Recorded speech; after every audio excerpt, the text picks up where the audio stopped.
I've grown my marketing agency in the first year to 6 figures in profit, and learning sales was one of the most important things that I've done to actually get there. I was never taught sales growing up. I never learned anything about it, never took classes on it. But in this last year, I learned a lot, either from online, in person. There's also a lot of fake information out there when it comes to sales that you need to stay away from because it will affect your ability to actually close sales. And so I'll teach you everything that I've learned in this short clip. A good salesperson listens more than they speak. If you've seen those videos online of those guys that make these like theatrical sales videos, they get hundreds of thousands of views, like, oh my God, look like some sales gurus. Or they start doing some like weird emotional tactics and they start bringing up the guy's wife and kids and the guy starts crying and he gives him his credit card. All of that stuff is not only fake, but it's going to make you worse at sales. Because if you believe that you have to put on this pressure and you have to talk about the guy's family and what's going to happen, like how about if you die and all this nasty stuff, you don't have to take it there. And if you do, you're probably not going to really close the deal. And so don't take any of those types of people's advice. You can just tell when you watch their videos, like, damn, that's sleazy. Those videos you need to stay away from. That's the first tip when it comes to sales. And so you have to actually ask questions because those guys talk a lot, but real salespeople don't talk a lot, at least not for the first half of the conversation. Real salespeople ask questions. What have you guys tried so far? What are some issues that you guys are struggling with? Have you guys tried to fix this? Do you guys have anybody else on your marketing team that's been working on this? You ask a bunch of questions. Like for instance, what do you guys currently do to get more business right now? Do you guys post on social media? Do you guys ask for Google reviews? So your booking software just asks people for you. Is it really effective at doing it? Do you guys respond to those reviews on Google once you get them? Okay, I see. You have to basically diagnose kind of like you're a doctor. Another tip is to not get caught selling. So for some reason, a lot of people put on this persona when they first start doing sales, either on the phone, which I did honestly too. You start talking differently. You sound less like a human being, like you're either reading a script or you're talking really professionally, like when you're explaining things. Talk like a regular human being would. Speak with authenticity and be genuine. People can pick up on that right away and they will hang up or tell you no as soon as they find out that you're selling them something. Even AI has this problem. It sounds like your typical salesman. If you ask any AI model out right now, make me a door-to-door pitch for my marketing company, or write me a cold calling script so that I can, sell my marketing services, it's gonna give you something that sounds so cheesy, so salesy, so inauthentic, that basically sounds like you're reading off a script that you found online. People are going to see that and be like, no, I'm okay, thank you. Or like, I don't think I want this marketing service. They'll say something like, hey, if I can promise you 15 more bookings in the next week, would that be of benefit to you? Duh, clearly it would be a benefit to any business, but like no one actually talks like that, right? I was at Costco last week and the guy at the AT&T stand was trying to get me to switch from my carrier over to them. And he was like, hey, if I can lower your monthly bill by $15 per month, would that be a benefit to you? I'm like, yeah, but honestly, I'm fine. I don't want to switch. And I'm like, but would that be of benefit to you? Like, what does that even mean? Of course, saving money is of benefit to me. Like, don't ask dumb questions. Ask serious questions. Ask questions like, do you have any issues with your carrier right now? Did your calls ever drop? Do you guys have any problems when it comes to any of the things that carriers might have to deal with, right? And when you find that issue, that pain point, then you can start asking genuine questions and build them a custom solution or actually solve their problem. But don't just say any cookie cutter line that kind of just goes with anything. Like, if we can make you $1 million, would that be a benefit to you? Clearly. We also don't say stuff like, hey, how's it going? My name is Alex. I'm calling from a marketing company. I'm just calling because I realized that you guys don't really have too much marketing going on in the area. You have a website that's kind of broken. We're not going to take that route either. We're not going to say, hey, I'm this person calling from this company, and this is what I'm going to offer you. Because they're expecting calls from clients. When they hear that you're just a burden on the phone or you're burdened in person, they have to conduct business. And so focus more on it from their point of view and how you could actually help them by finding a specific point that you can anchor off of, like we talked about previously. For instance, hey, I came in today because I saw you guys had a 1-star Google review that's showing up on your page, and I might be able to help you guys get it taken down. Is the manager in so I can talk to them about this? That's just genuine. I'm here to help you fix this problem that you guys are really struggling with. Who do I talk to? It's simple, it's to the point, and it's about their business and not about your business. I didn't even introduce my company or who I'm from or how cool our website is or all the cool marketing offers we do in SMS marketing. None of that. You guys have an issue. This is how I can probably fix it for you. Who should I talk to about this? Simple. Now, after you've actually done the outreach and now you're speaking to a decision maker, there's a few principles that we have to keep in mind that we don't make the mistake that basically everyone else does. And so we don't list features. As the person that actually sits behind the computer building out all of these custom offers that I'm giving you in these videos, trust me, I want to tell this business owner about every single workflow that I've made, every custom code, webhook, API, SMS campaign, recall campaign, Google review, auto text responder, all the amazing technicalities that we do. I love talking about this stuff. And maybe to you, I can talk about this stuff because you're also a marketer now, right? But we're not talking to a marketer or to some computer geek that would understand our language. We're talking to a business owner and we have to speak his language. It's entirely different than ours.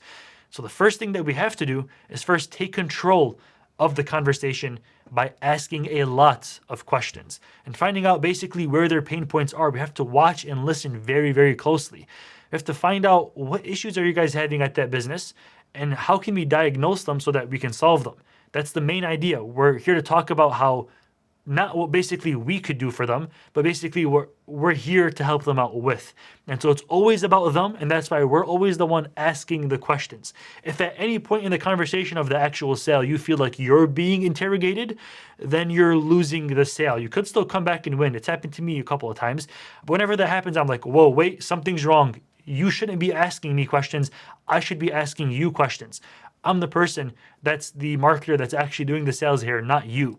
And so whenever they ask you questions, now it's up to them. They can lean back in their chair and say, you know what?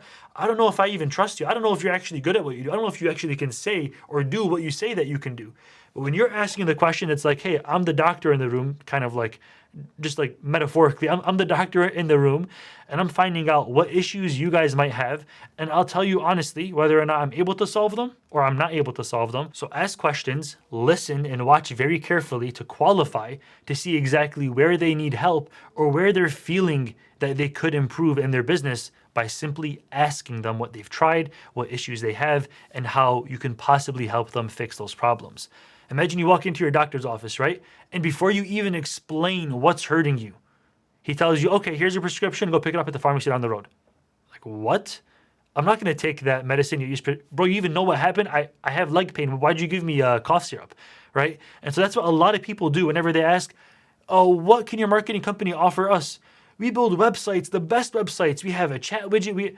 I'm probably thinking like, you know what? I have a phenomenal website already. I paid top dollar for I love my website. I'm not looking to buy a website. And so because you already walked in prescribing them the same exact medicine that you prescribed every other business, they're not going to take it from you and they're going to kick you out of their room. And so be just like a doctor when you're doing sales. Basically, keep that in your head. I'm the doctor diagnosing and trying to solve the problem that they have. Some business owners actually don't have any problems. And so sometimes, or at least any problems that we could solve. So sometimes I'm talking to a business owner and I realize like, you know what? And this happened, I think, one time so far. I tried doing it sparingly. But one business owner that I was talking to, I realized, you know what?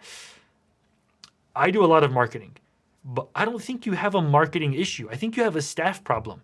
And I think even if I tried doing a lot of my marketing tactics and techniques, I might be able to offer you one or two things like an AI agent that picks up the phone for you guys. But if you guys just don't fix the issue that you have in store with your staff, you're going to keep on getting 1 stars and I can't solve that for you. Maybe if you want to hire me, you could. I can try taking them down, but honestly, I don't even think it's worth you paying money to me. I literally said those words. I'm like, honestly, it's better for you to not even pay me. And the girl that I was pitching to owned the business. She was like, wow, thank you for being honest. That really means a lot to me that you're just being really genuine and honest with me. Because honestly, if I close the deal on that day, she'd probably cancel next month when we both realize that she has a staffing problem and not a marketing problem. Although I really tried doing that as minimally as I possibly could, just so I don't lose any deals, because I really could help most times. But really, there are just some situations where, bro, the business is so rocked. They don't care at all about their business. even if you were to work with them, they're just going to give you a headache, a hard time, and you're not going to see any results because they're not even willing to work with you at all. So that happens sometimes. Just be aware of that and don't be afraid to tell a business owner, you know what, this might not be a good fit. If anything, they'll call you back in 5 years saying, hey, I really like that you were honest last time that we talked. My brother just opened up a brand new business down the street and he needs someone to build him a website or to do marketing for him. Can I pass him over your phone number? And stuff like this happens all the time, but only when you're honest, only when you're really authentic.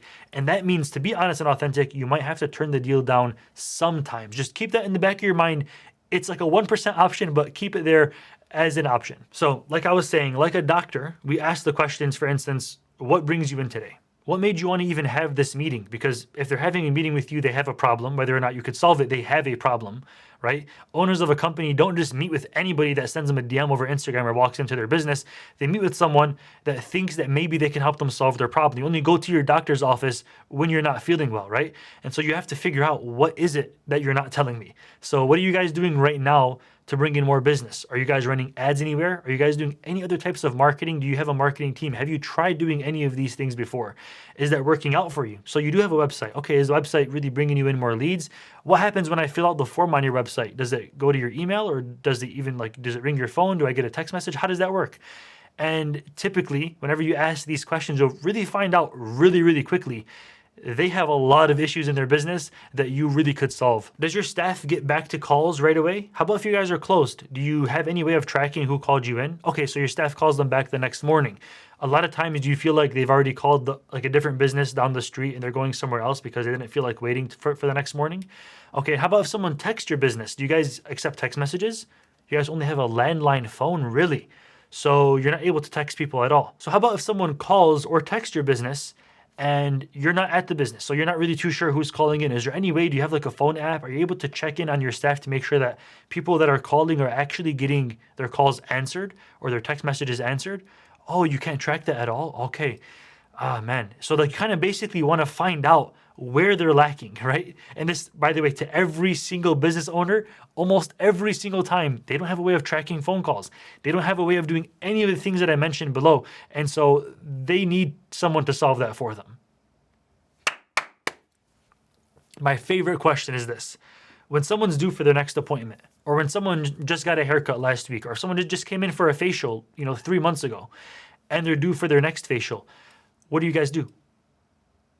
They'll say, oh, we should be calling them. The lady at the front, man, she's something else, but she should really be like, I train her to call every single person that's due for their next visit, no matter what niche or industry that you're in.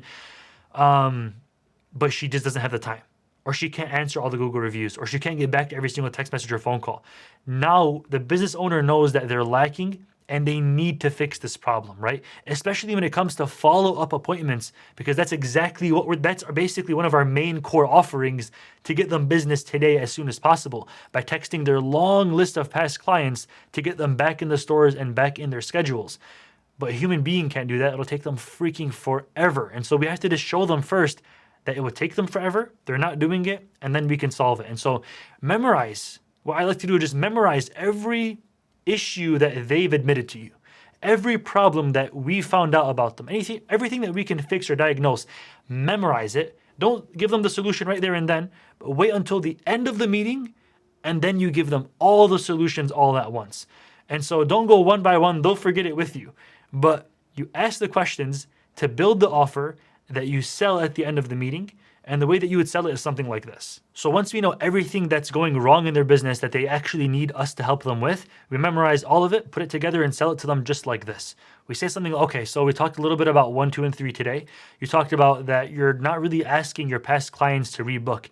And so that's a huge revenue missed opportunity. That's a lot of money left on the table, because other businesses might have someone calling one by one, or it might be honestly too hard for a lot of them. And so what we typically do is we can just text all of your past clients for you that haven't came back in for a haircut or a facial or for any of the things that people come back for, every 2 to 3 months that they haven't been back in schedule, so that we can make sure that they're coming back more consistently and they're taking care of their skin, or they're getting their haircuts more often, and they don't feel like they have to go to someone else. And also, if anybody's really been gone for over a year, we can also incentivize them to come back with like a limited time offer. So we can get your schedules almost fully booked by doing this almost right away. So it's not going to take months or even years.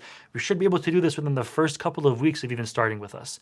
We also have a couple of other issues that we talked about. For instance, you're not really too sure who built your website and you're not sure if you can change anything on there. And so when someone looks you guys up online and they see a site like that, it's a little bit problematic, because if they fill out the form on your site and you're getting back to them 3 days later, you're not even sure where the form is going, they've probably just called someone else, right? Or if you guys are ranked number 7 on Google, they're probably just going to call the top 3 businesses, order their food over there, and then the chances of them actually scrolling down, pressing show more and finding you guys is really low. And so what we could offer is, by asking everybody for a Google review that comes in, sounding like it's the owner of the business, sounding like it's actually you. It's like you picked up the phone and texted every single person that walked out like a human being would. We just do that for you at scale. And so it takes no time from you. You get a lot of 5-star reviews that make your business look better. We can post them online, but it also makes you guys rank a lot higher, which gets you more organic traffic on Google. Once we can hopefully get you to the top 3 of Google, if not the top 1, then it's like having a billboard in your city where you're just getting more organic calls and texts from people, which you can actually apply now, so that you're always getting more calls and traction in business without spending money on ads every single month. It's actually really consistent. And so also, like, see how I'm kind of going through all the things that we talked about with them? And we talked a little bit about not knowing if your front desk lady is even answering phone calls or if she's getting back to everybody. And so what we could typically do is get you our phone app that we have on the App Store. It's called Lead Connector, or whatever you want to have the app be. We have the phone app where you can basically log in at anywhere you are in the world. You can see what calls are coming in, if your staff is answering them, and what text messages are coming in as well. This way you guys can answer text after hours. And speaking of after hours, you also mentioned that you're not really getting back to anybody until the next business day. And so if it's 6 p.m. and I call your restaurant and it's closed or whatever business, I'm probably going to just call the next one. Or I'm probably going to call the next place that gives, like a haircut, for instance, right? But if you guys automatically texted me, automatically saying, hey, we're actually closed right now, but just send us a text message and we'll get back to you the first thing as soon as we're open. If I got a text message like that, I'd probably not feel the need to keep on calling business after business and just take my money elsewhere to your competitors, right? So what that's called is called lead capturing. And we do lead capturing by just texting them back and making sure that they know that we're onto their inquiry, we're going to get back to them, and they feel like we're actually waiting, or we're actually, being attentive towards them. So they'll probably start asking you some questions like, after everything, how does this get set up? Or how could you guys implement this? Can you get access to our website, and all those basic questions? And then they'll ask you the important question, which, okay, so what's your pricing? So the best way to give pricing is to do a value stack. So summarize everything that you just talked about in this entire call or this entire meeting in real life. Summarize everything that you're going to offer them and the solutions that you're going to solve for them. So don't just say, we're going to give you 1, 2, and 3. Say, because you mentioned this problem that you have, not knowing if your staff is answering calls, not answering Google reviews, not reaching back out to your old clients to get back in your schedule, we're going to offer you this solution. And because you have that problem, we're going to offer you this solution. Do it in that format, because it really means something to them that you've listened, you know a lot about their business, and here's your exact solution to solve that problem for their business. So for everything that we talked about, I can set this up for you at our base monthly rate, which is month to month at no contract at $500. And then you just wait and watch. Don't say a word, just wait and watch them. Keep a straight face, keep it chill. Right? And so when you start talking, everyone talks about, like, online, it's very well known. Alex Mosey talks about it a lot. When you start talking after you give the pricing, it makes it seem like you're already backpedaling and you're not even too confident that you can even help them out. And so just be confident. And the exact way that I said it is, we offer everything. I can put you in at our base rate, meaning it doesn't go lower than this. Don't even try to just, haggle the pricing on me. I can do everything at our base monthly rate, which is month to month with no contract, for $500. It's better than saying we can do everything for $500 per month. When you say $500 per month, it sounds like it's more money than just saying month to month, no contract. So you can cancel if you want to, at $500. And by the way, you can charge whatever you want for this. Based on the business, how much money you think they're making and how much they're comfortable spending, you can easily charge over $1,000. That's what I do. But you have to be confident in your approach. You have to have a lot of case studies and testimonials and proof, so they're confident to spend that level of money with you. But for your first client, it's totally okay to go for a lower price. So on the positive note, if they say something like, okay, let's give this a shot, like right away, they just want to try right there. They're not opposed to it. The pricing sounds good. So, okay, so it's no contract. Let's see it for a month and just see what happens. Right away, you always accept payment before you walk out. You always accept payment before you hang up the call or the Zoom call. You never walk out and say, okay, we'll talk about payment later. No, they won't pay you. I promise you. I don't care who they are or what they swear on or how confident they won't pay you. Okay, there's like a 99% chance that they won't. It's happened to me before. I'll tell that story in a different video. I'm still mad about that till this day. But you accept payment right in front of them. You say, okay, I'm going to text you a link right now to get signed up. And once you get this going, we'll be able to start rolling right away. And so you just text them that link and you just wait for them. You just look at them, wait for them to pick up their phone, put in their credit card details or their bank account, and start paying you. The second that they show you that, okay, payment's completed, say, all right, sounds good, shake hands, I'm going to get home and start working on this right now, and I'll give you an update in the next couple of days. Just a warning, I might have to bother you a little bit when it comes to getting set up. I might need some information from you. Is that okay for the next couple of days?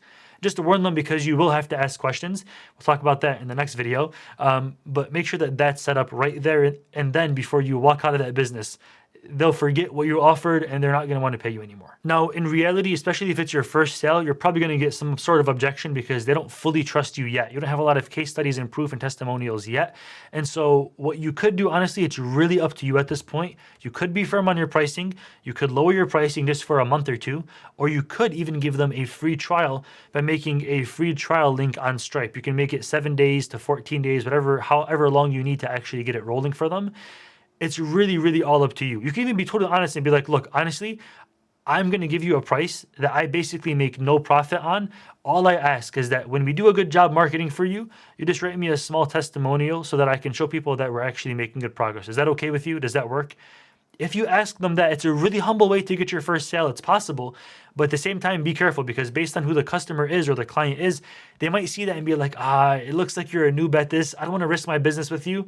But if it seems like they really do want to do this, they're just not sure if it's really even worth it, and they're kind of like risk averse, spending more money, you could always give that a try. Honestly, for your very first sale, just do whatever it takes. Whatever it takes, whether it's free entirely for an entire month or a small free trial, or even if you break even making no money at all, you're just at zero, it's still worth it. The experience is so worth it, I promise you, because when you have a good testimonial and good proof and you can show business B, hey, I got business A 70 Google reviews in one day, which by the way, I swear to God, I literally got a business 70 5-star Google reviews in 24 hours by texting their past list of customers. When I show that to business B, they're like, bro, what? 70? Okay, talk to the manager. Like it's an easy way to get your next sale, and then you can charge them, hey, this is what we do, this is what we've been doing, and this is our proof. We help out businesses by getting them all these Google reviews and ranking so much higher. Because business A worked with me, I got them 1, 2, and 3. And then when you have that level of confidence and when you talk with experience, you can easily charge $500. I would probably not go lower than that ever when you're doing something at least at like a base rate. Then you can start going even higher, $750 or even $1,000 a month. The main idea is you need testimonials, you need proof. Whatever business you're in, if you open up a restaurant, for instance, for whatever business, if you have no customers and no proof, the first customer should be your main goal and do whatever it takes to get that customer. If you get any real objections or like red flags, for instance, you know what, I'm gonna have to think about this and get back to you next week, okay? Or it sounds good. I'm going to have to just take your phone number down and call you back later, or I'll have my manager come back and talk to you, or I have to run this by my partner because, you know, the business is 50-50, me and him, and I'll see what he says. It's the honest truth. They're basically telling you no, okay? They're basically at 90% no at that point. What you're going to do at this point is just do whatever it takes to say, look, tell me right now, do you want this or do you not want this? But do it in a really genuine way. Find out what type of smoke screen they're throwing up so that you can cut through, you can get to the point, and you can tell, is it worth even talking to you any longer? Are you just being cheap? Do you not trust me? Is whatever I say never going to actually close this deal? Sometimes that's the case. Sometimes some people are just really cheap and they just won't spend money. And if you don't want to work with them, that's totally up to you. I personally do not work with people like that because they're going to always make you work harder and give you a bigger headache when you make almost nothing on them. And so sometimes you can figure that out and you can just leave the sale. Or sometimes you can try to cut through it and figure out ways that you can get to a decision maker or get to the second decision maker as soon as possible so you can actually close. So there's either 3 reasons for an objection, or basically a smokescreen type of objection where they're just throwing up like a red flag or lying to you. It's either 1, they don't trust you and actually believe that you're good at what you do, or 2, they think it's a cool idea, but they don't believe it's going to have a clear return on their investment. And so if they pay you $1,000, they don't feel like they're going to make $3,000 in return. And so it might not even be worth hiring you on. Or three, they're just being cheap and they're just scared to spend money, or they're very risk adverse people. So your goal isn't to say, oh, sure, yeah, just call me back and we'll talk about this next week. Yeah, no problem. You want to talk to your partner about this? You want to talk to your friend's cat's dog about this? Sure, I'll take your time. Call me back whenever you want. No, that's absolutely not what we do, because we realize that they're not going to call us back. And if you haven't realized that yet, with real life experience, you definitely will. And so what you have to actually do is be honest with them. Because if you don't be honest, you're going to end up chasing them down every single week for every single month of every single year until they eventually block your number or just tell you no, which will waste your time and energy as a salesperson and make you not spend time on people that actually matter, people that actually might say, yeah, that really need what you're offering. You're just chasing down, I guess, like a bad bunch that doesn't really ever want what you're offering. So just cut to the chase. Find out, okay, no problem at all. Think about it. That's a good thing. Talk to your partners about it. But when you say that you need to think about it, what exactly do you need to think about? Is it that you think that it's not worth the money? Do you think it's not really worth your time? Do you believe that it might not really even work for your business? You can be totally honest. Honestly, you can be totally honest with me. Say it in a way that's really genuine, and then just ask them what the problem is. If it's about pricing, you feel like it's about pricing, right? Tell them, is it the price? We can just be honest. Do you think the price is not really worth what I'm offering? Do you think it's not worth it? Do you really think this wouldn't work for your business? Or maybe it would work for somebody else, but it wouldn't work for you. Is that what you're worried about? Figure out why they're throwing up this red flag or this smoke screen and deal with it right there and then when you're in front of the person's face, instead of chasing back up with them, which puts you in a really, really bad position. Being in there in person, just solve it while you can. So you can tell them, look, would it be worth trying this out today? So that I can get started and show you and prove to you that if you're not seeing more customers as a result by next month, I'll continue working for free until you do. So that's a plan B option, right? You could offer them that if they're really, really skeptical of you. And so what that basically tells them is, okay, I trusted you a little bit. Now I trust you a lot. Because if I don't get my money back, my $1,000, my $500, you're just going to keep on marketing until I get it back, which, by the way, I'm like 99% sure if you use what I taught in this video, you're going to make the money in the first couple of weeks. So that's why it's easy to offer this, because you can show them, as long as you're tracking everything properly, hey, we got 15 phone calls for you in the past couple of weeks. That's worth something, and you're not going to have to basically work for free after that. But just make sure that you're actually tracking so that by the end of the month, you can show them, this is the marketing that we did. We texted all these people. We got this many responses. We got this many phone calls. And if you can track the sales in their booking software, we got you this many sales. And that made you about $4,000. It was good. Like, everything worked out really good. And therefore, let's say, okay, clear ROI. Let's keep this going every single month, but only do that when they're skeptical. It's also good because it's not a free trial, right? And so they're paying you right there and then.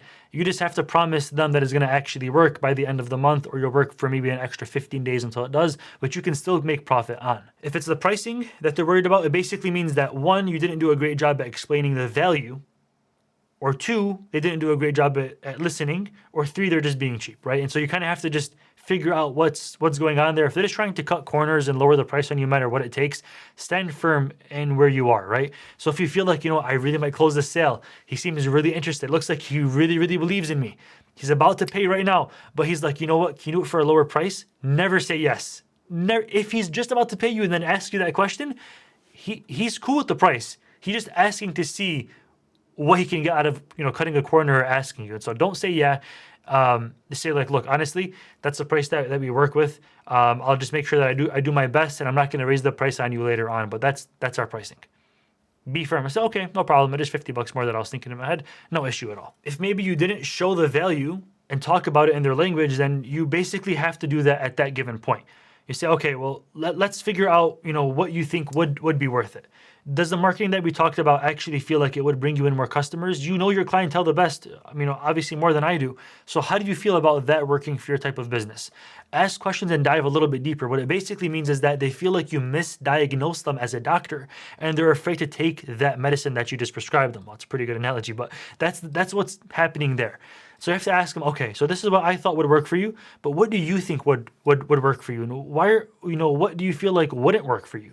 And ask more questions about that so you can actually speak their language. And then start talking numbers with them. So don't talk about features, but talk about revenue. So if we did any of these things, that should be able to bring in a good amount of revenue for you, right? then talk about something like that. But try to get back in the sale as best as you could. Usually it's a bad spot to be in. So try saving the sale as best as you can. And when they feel like the value just doesn't make any sense there, get them out of that frame of mind so that you can actually end up closing the deal. Now, sometimes clients even ask me, so, okay, I understand we can get a lot of good reviews, but if we're asking everyone for a review, how about if they leave a bad review for us? How about if we get a 1-star because we asked them? The reality of it is, I've been doing this for so long, I've never gotten a 1-star Google review from asking someone for it. If someone is, and this is how you explain it to them, if someone's motivated to leave a bad review, they're going to do it whether or not you ask them to leave that bad review. They're annoyed, they're bothered, their motivation and pressure to leave that review is high. They're going to do it the second they walk into that car. But if their pressure is low, if they had a good experience, even just a decent experience, and you ask them for a Google review, that increases their motivation to leave that Google review because you're a human being asking them. And so if we're able to get you 300 5-stars for every 1-star, it's super worth it because that would rank you so much higher on Google and that basically still keep you at 5 stars on Google. And so that's basically how it works. Or they can say, our booking software already does that. It asks everyone for a Google review. Why is yours different? You want to basically pre-handle this earlier on because they're probably going to be thinking that. A lot of softwares do it. It's true. They're being honest, but you have to show them why yours is different and why yours actually gets Google reviews. And so it's really easy to do that when you have testimonials and proof and case studies. When you can look up, this is your competitor that I work with in the city down over there. These are all the Google reviews that we got them. Ours works, trust me. If they just kept on using their software and you kept on using your software, you're going to keep on getting a 1 Google review per month like it's like the current pace is going. But the way that we're doing it really works and the proof is right in front of you. If you don't have any testimonials or proof, the way that I typically do it is I say, look, whenever you leave your dentist office or any other business and you get a text message saying, hi, thank you for your visit. We truly appreciate your honest feedback. If you could take a moment to leave us a Google review, our staff would greatly appreciate. I'm like, just ask them honestly, do you ever leave Google reviews whenever someone texts you that? Personally, I don't. Do you guys? They'll tell you no every single time. And you say, okay, so what we do that's a little bit different, that gets a lot more Google reviews, is we ask them sounding like we're the actual owner of the business or we're a staff at the business. And people never tell you no. Like if you were to pick up your phone right now and text that lady that just walked out of the business right now off your personal, she would guarantee to give you a Google review, right? It'd be weird if she didn't, right? They would agree with you. And say, okay, if we can do that for you at scale, it would really help you guys beat all of your competition on Google and get you ranked above them, which would get you more business and more sales and more traffic, more revenue, talking their language, right? And that's how you explain why yours is different and why yours works better, by doing it before they ask you. If they have to ask you why is yours different, you probably didn't explain it the best. A couple of bonus tips are don't get technical before the sale is closed. And don't say anything that could confuse them or make them think about, actually, I don't know if we can change our phone number. I don't know if we can do this for our business.